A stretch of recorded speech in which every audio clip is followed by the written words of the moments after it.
Hello students, आज हम पढ़ेंगे molecular mass, atomic mass, molar मास।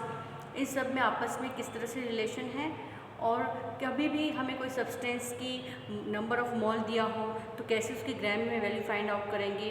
कोई सब्सटेंस दिया हो ग्राम में तो उसमें कितने मोल प्रेजेंट हैं उसकी न्यूमेरिकल वैल्यू फाइंड आउट करेंगे। तो इस तरह से जो आपको इसमें कोरिलेशन क्या है वो मैं आपको बताऊँगी। सबसे पहले हम जानेंगे मॉलिक्यूलर मास क्या होता है और मोलर मास क्या होता है। मोलर मास का मतलब होता है molar mass is refer to mass of a mole of a substance. एक मोल में जितना मास होता है किसी सब्सटेंस का 1 मोल में, तो उसको हम कहेंगे उसका molar mass. Then molecular mass क्या होता है कि किसी भी एक मॉलिक्यूल में, किसी सब्सटेंस के एक मॉलिक्यूल में उसका जितना वेट, जितना मास है वो कहलाता है उसका मॉलिक्यूलर मास। तो मोलर मास का मतलब है 1 मोल ऑफ अ सब्सटेंस। 1 मोल में कितना मास प्रेजेंट है। मॉलिक्यूलर मास का मतलब होता है 1 मॉलिक्यूल का कितना मास है। ठीक है। देन आ जाता है फिर एटॉमिक मास। तो एटॉमिक मास में आपको पहले एक्सप्लेन कर चुकी हूँ कि एटॉमिक मास कैसे नापा जाता है, यू से। और atomic mass is the mass of an atom. एक एटम का जितना मास होता है, जो कार्बन 12 के आइसोटोप से हम उसको करते हैं, तो वो कितना होता है और उसका जो उसका मात्रक है, उसका यूनिट कहलाता है AMU से हम लोग दिखाते हैं। तो एटॉमिक मास क्या होता है, किसी भी एटम का मास क्या कहलाता है, एटॉमिक मास। देन है मोलर मास। फिर एटॉमिक मास और मोलर मास में आप कोरिलेशन देखिए कि जैसे कि मोलर मास है आपको, तो मास हमने पहले पढ़ चुका कि mass of 1 mole atom. 1 mole atom में जो मास है वो उसका मोलर मास कहलाता है। मान लो कि हमें बताया कि जैसे हीलियम है, तो हीलियम का एटॉमिक मास हमको मालूम है कि 4 AMU होता है। अब उसको ग्राम में अगर कहना है कि उसका ग्राम में, यानी कि उसका मोलर मास क्या है, एटॉमिक मास 4U है, तो उसका मोलर मास क्या कहलाएगा, 4G कहलाएगा पर मोल। तो हमेशा आप ध्यान रखें कि जो एटॉमिक मास होता है, जैसे कि सोडियम है, तो सोडियम को हमने बोला 23 AMU उसका एटॉमिक मास है।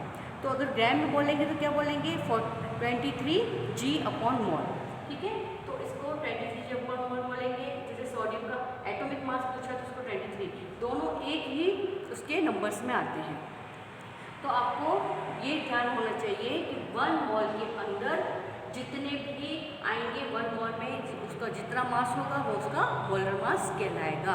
और 1 मोल में कितने पार्टिकल्स होते हैं आपको मालूम है, एवोगैड्रो नंबर 6.022 × 10⁻23।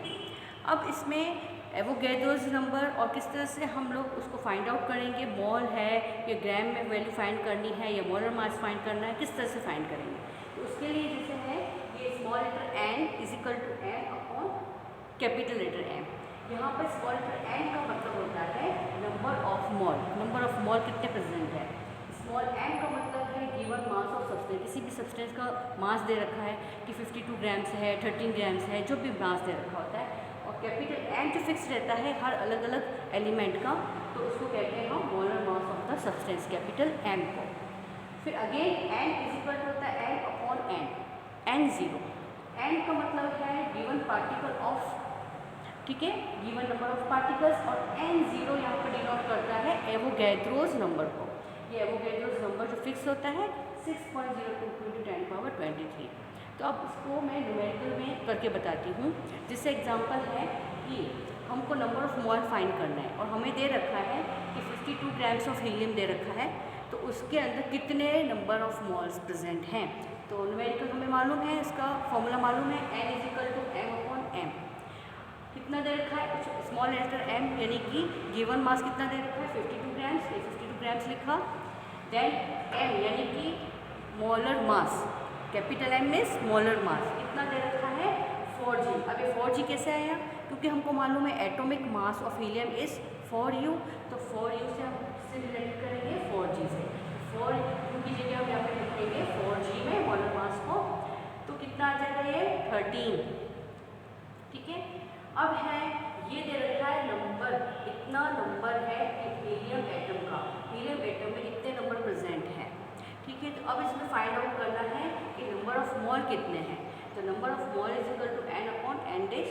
तो n की वैल्यू दे रखी है ये हीलियम एटम की इतनी वैल्यूज़ दे रखी है, इसमें डिवाइड करेंगे हम n0 यानी कि फिक्स नंबर एवोगैड्रोस नंबर से डिवाइड किया तो कितना आ जाएगा 2 आ जाएगा। तो यानी कि यहाँ पर नंबर ऑफ मोल इतने पार्टिकल्स में नंबर ऑफ मोल कितने हैं 2 हैं। देन है जैसे एग्जाम्पल 2 से मास फाइंड आउट करना है और आपको दे रखा है मोल दे रखा है, मोल यानी कि n स्मॉल लेटर m की वैल्यू दे रखी है। तो इतने मोल में 0.5 मोल में कितना ये जो नाइट्रोजन गैस है उसका मास कितना है, नाइट्रोजन गैस का मास 0.5 मोल में कितना है। तो मास फाइंड आउट करना है, मास यानी कि small letter m find out करना है। तो n = m/m ये अपना फॉर्मूला है, हमें फाइंड आउट करना है, ये मास फाइंड करना है। तो मास की जगह मास लिखा, n × m किया क्रॉस मल्टीप्लाई, n की वैल्यू दे रखी 0.5 और कैपिटल N का वैल्यू है 28। कैसे आया 28? आपको मालूम है कि n जो है नाइट्रोजन उसका एटॉमिक वैल्यू होता है 14 और नाइट्रोजन गैस यानी N2 लिखेंगे गैस के लिए तो 14 × बराबर 28। यहाँ पर n की जगह पर 28 लिखेंगे। अगर यहाँ पर ओनली n लिखा होता, नाइट्रोजन एटम n एटम लिखा होता तब हम ओनली 14 ही लिखते, बट यहाँ पर नाइट्रोजन गैस यानी N2 लिखा हुआ है इसलिए हम 48 करके 28 लिखे हैं। अब इसको हम सॉल्व करेंगे तो कितना आ जाएगा 14 ग्राम, यानी कि 0.5 मोल ऑफ नाइट्रोजन गैस में कितना मास प्रेजेंट है 14 ग्राम्स प्रेजेंट है। इस तरह से हम इसको न्यूमेरिकल में फाइंड आउट करेंगे। तो आपको पता लग गया होगा एटॉमिक मास, मोलर मास कैसे आपस में कोरिलेटेड है। Thank you.